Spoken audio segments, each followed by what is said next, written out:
Shalom, everybody. This is Rabbi Stuart Dowerman at Interfaithfulness, where we're building bridges where history builds walls. Lately, we've been looking at this book. It's called When the Church Was a Family by a fellow named Joseph Hellerman. Pretty big book, isn't it? Yes, we've been looking at this, and I've been going through it chapter by chapter with you to encourage you to read it, and if you can't read it, at least to acquaint you with some of the key thoughts in it. And you might ask why. I was thinking about that today. Let me say this. I don't know how many of you will agree with me, but I think the Messianic Movement has become very much an event-centered phenomenon.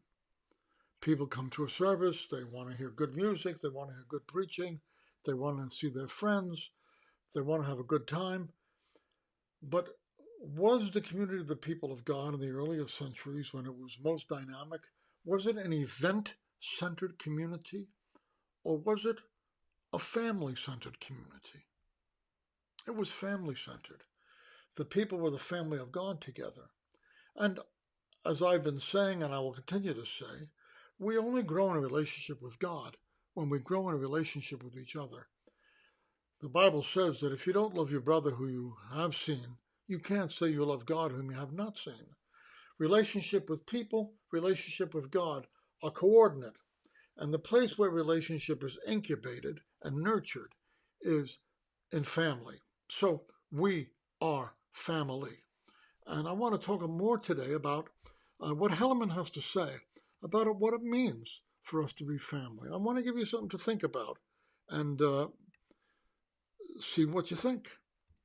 First of all, he says that salvation is a community-forming event. We tend to think of it as what happens to people as individuals. But no. It happened to communities. When the children of Israel experienced the salvation of God, they experienced it as a community. And when they came out of Egypt through the Red Sea, they came to Sinai, where their identity as a community was broadened and deepened, where they were made into a Mamlechet Kohanim and a Goy Kadosh, a kingdom of priests and a holy nation. It was a community-forming event.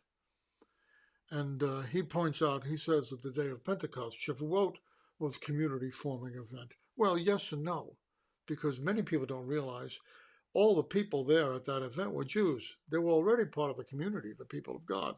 There were some Roman Gentiles there, but they were only there to put everything down. They were the soldiers.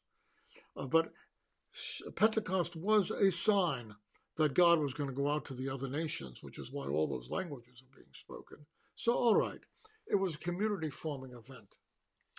Another thing he says about this that's interesting is that we tend to think that people, they come to faith in Yeshua, they become members of the family. That's not the way it happens, he says.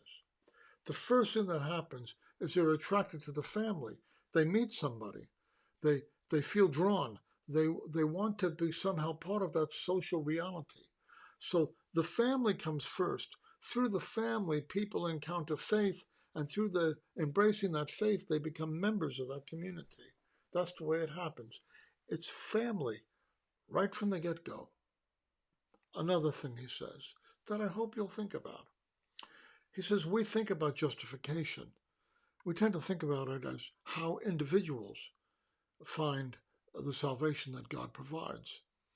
He says, but what we forget is just that justification is joined with familification. That when we become children of God, we become brothers or sisters to all other children of God. We become family together. Indeed, we are family. And as I'll be saying quite a bit during this year, as I do a lot of research on this subject, the home is the best place for familyness, if I can call it that, familyness, to be nurtured. Our chavarot, our home groups, should be surrogate families. I have more to say from Hellerman on what he says about what it means to be family together. This is interesting stuff. First, he says, to be family together means we share our stuff. To be a spiritual family together, we share our stuff. in the beginning, in those first communities of Yeshua believers in Jerusalem, it says nobody considered anything they possessed to be their own, but they shared it with one another. The assumption is that if there's a need, that the other members of the community take care of it. When my grandparents came to America from Austria-Hungary, which is now the town they came from, is now at the very western lip of Ukraine. When they came, there were landsman societies here in America. Landsman societies were societies formed by people from your own town, your own region.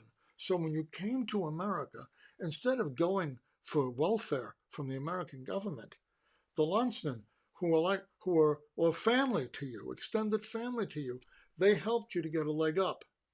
So salvation was a family affair. Members of the people of God are family together. We share our stuff. We share our hearts. To have real relationship, you have to be vulnerable. That's one of the things that's really threatening about marriage. In marriage, somebody's in a position to know you in a depth that you've never been known before. And that's kind of intimidating. And being members of a true family of God is a little intimidating because you're accountable. But we need to share our hearts with each other. We need to bear one another's burdens. We need to rejoice with those who rejoice, weep with those who weep. And in order for that to happen, we need to know each other's lives. Thirdly, being family together means that when things get difficult, we stay, we embrace the pain, and we grow up. I'm sure that just about every one of you I'm speaking to out there knows people, maybe yourself, who are part of a congregation of some sort, and when they had a falling out with somebody, or when something was going on in their lives that they didn't want to be held accountable for, they just disappear. Well, this is not what produces maturity. We need to learn to be family by staying, by embracing the pain, by growing up. Fourth, family is about more than me, the spouse, and the kids.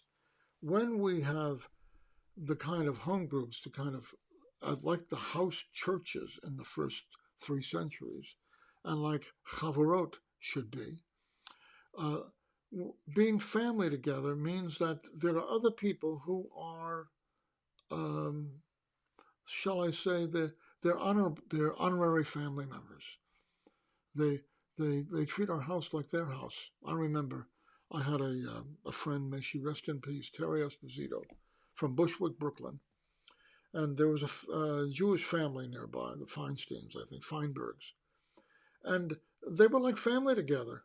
And Terry, Roman Catholic Italian girl, she could go into that house anytime, and she was family to them. They were family to her. And that's the way it is when we're in a fellowship together. We should be family to each other so that our door is always open, our heart is always open to each other. And finally, the fifth characteristic of being family together is shared decision-making. I talked about this before. If you're a member of a fellowship of some sort, and you decide you're going to move to the other side of the country, you just don't send people notice that you're gone. You talk it over with them. You talk over whether it's possible for you to stay, because you're family. And the family ought to know, they ought to be part of the decision-making. When you're thinking of taking a new job, you ask advice from the wisest people in the family. When you're thinking of marrying someone, it's not something that happens in a private corner of your life that's nobody else's business. It's a family affair. This all sounds strange, doesn't it?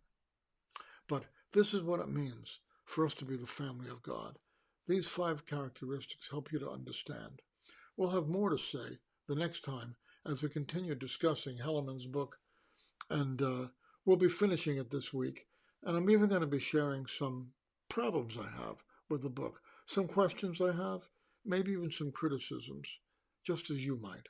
But until then, shalom for now from Interfaithfulness, where we're building bridges, where history builds walls, and where we're learning to be family together. Bye-bye for now.